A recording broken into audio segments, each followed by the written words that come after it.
Well, it's been way too long since I last made a video on my phone finds, but I'm gonna fix that today. This is everything that I've found since I made my last phone finds video. I don't even remember when that was, probably a month ago. Anyways, let's just start off with the one I found the earliest and work our way forward in time. Here's a Galaxy Note 5 that I found in the bin at Target. It's actually my latest bin find because I have not been out to the Target in a while. And last time I went there, the bin was too empty for me to get my hand in there. So this was the last thing I found from there, and as you can probably tell, it does not have the stock ROM on it. This phone actually came with Android 7. I think that says you could only upgrade it to Android 7, but this one has Android 10 on it, so I think that's pretty interesting. Camera doesn't work. Well, camera only works sometimes. Most of the time it doesn't. Battery life is fine. The screen is very awfully burned in. Not a phone I consider using as a backup, but it's sufficient. Anyways, here is a interesting device that some of you might find interesting. Don't know if that will be true or not. But here is an OGO CT10, I believe. And this was a messaging device. A very ill-fated one at that, because, at least here in the States, because it wasn't very popular as it was in, say, Germany.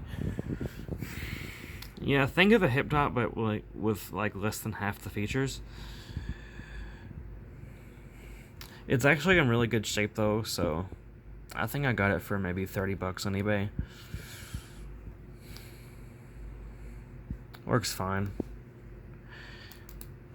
These are the communities in which these turn up. They are notorious for being locked and unable to activate with the servers because they are long gone.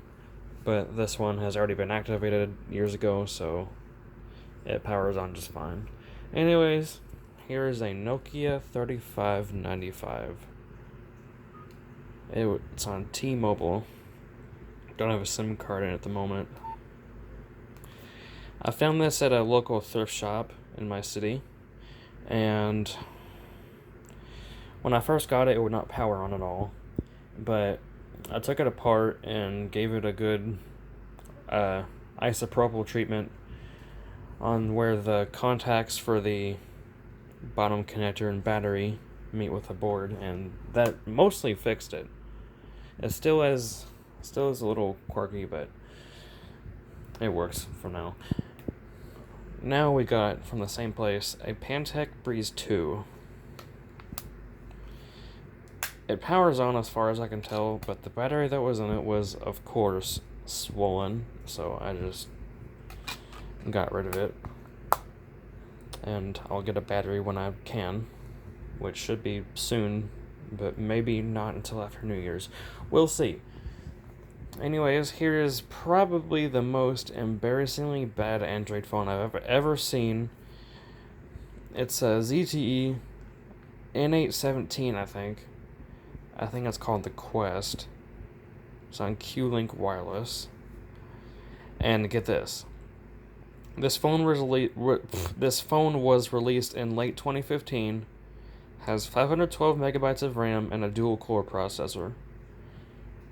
That's just way too little, even at that time. So yeah, I would not recommend anybody use this.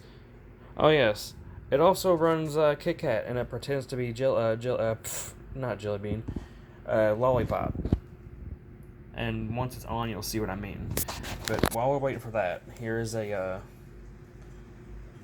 Motorola. I think it's a WX430. I honestly don't remember because it's been so long since I got this phone. Yeah, let's take a look at this. Make sure there's no personal info on there when I unlock it, and of course there's not. But yeah, see, I'll just show you what I mean. Yeah.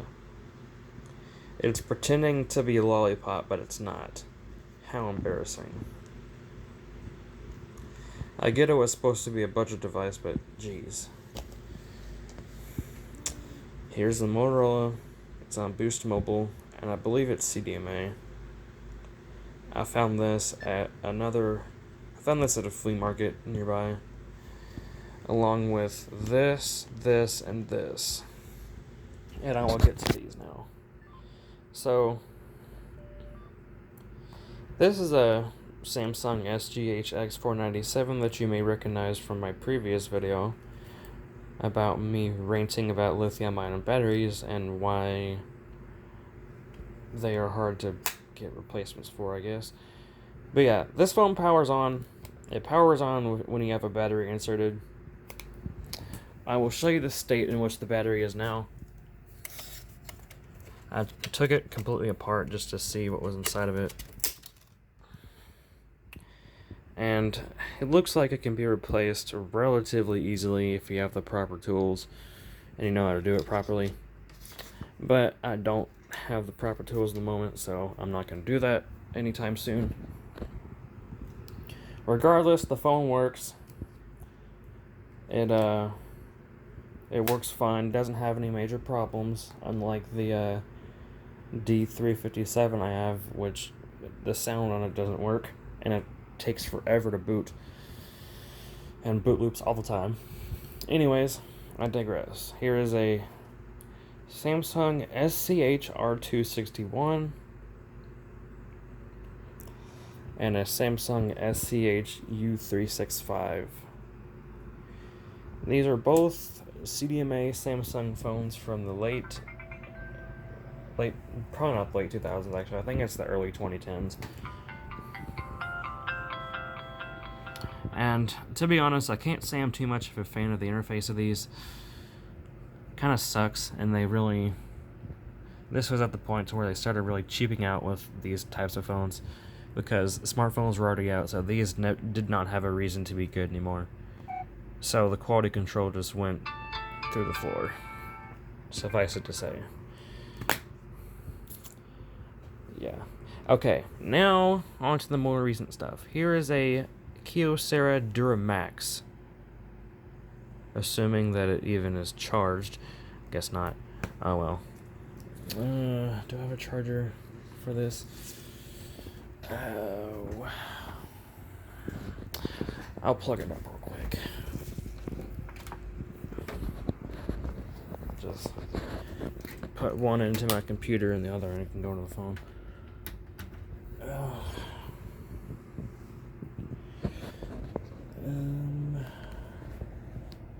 Oh, come on.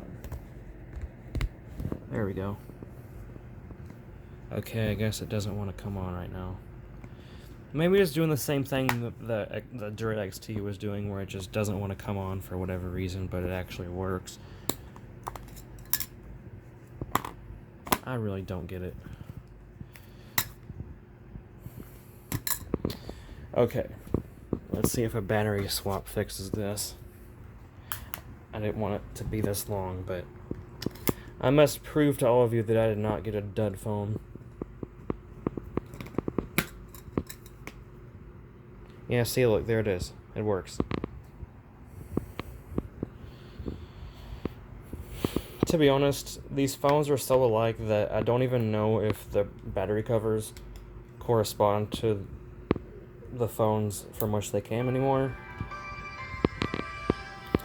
But not that it even matters, I'm just really particular about that sort of thing. Yeah, works just fine. Picture I did not set as the wallpaper because I did not own this before I bought it, of course. Yeah. It's pretty much the same exact thing as the DureX T, except it's the predecessor of the DureX T. This one was the upgraded version and it has a better speaker, and that's pretty much all that is changed about it. So yeah. Okay, now we're getting to the juicy stuff. Here is a Alcatel A205G, I believe is the model. And this actually makes the first MediaTek phone in my collection. So I thought that was really cool. And unlike other track phones that I have, I can actually put content on this one over USB.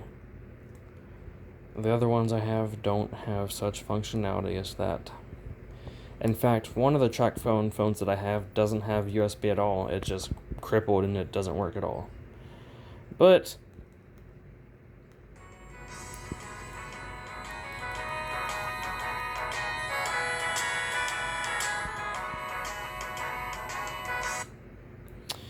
yeah, it works. Works well. I think I got this for maybe $3 at the flea market, maybe $5. I don't remember. Oh yeah. These both came from the flea market, by the way. Okay, now here's one that's really interesting to me. This is the first Siemens phone in my collection. And Siemens did not release many phones in the United States. They were mostly prevalent in Europe. This was one of the few that got released here, the CF62T.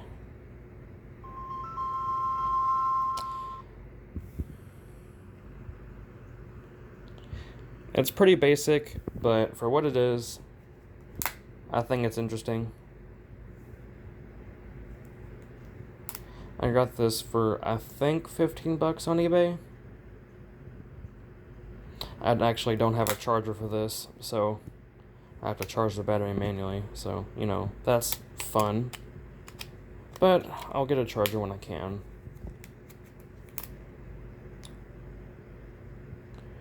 Alright. Now, these are from just the past week. First, we got a Motorola C168i. This one is actually in really good shape. It might not be easy to tell on video, but there's like barely a scratch on this.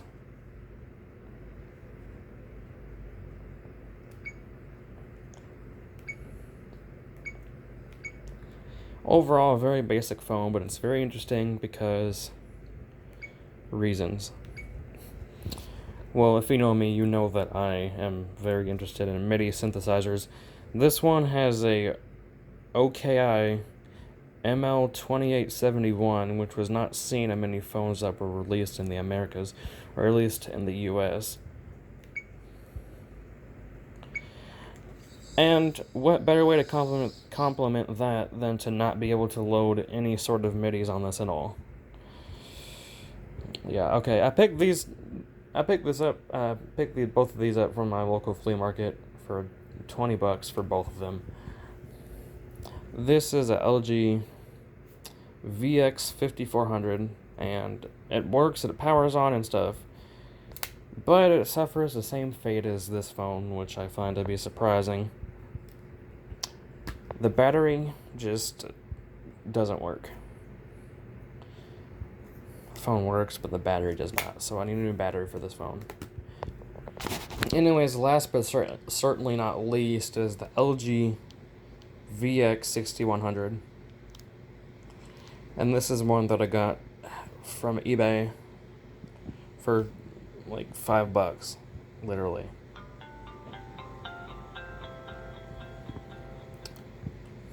I got this one from who you all may know on YouTube as TPG2009.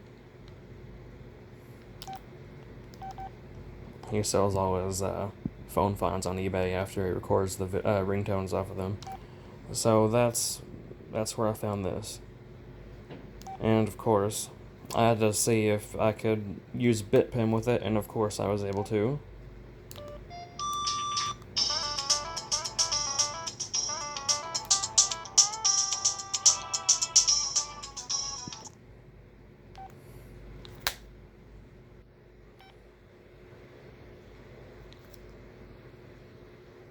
Hey look, there's my phone, my Samsung Galaxy S9 Plus. Can you believe it? Let's see what the picture looks like. Oh, it didn't show it to us. You know, that's actually not too bad. I'll give it that. But yeah, that's it for these finds. And I will see y'all later.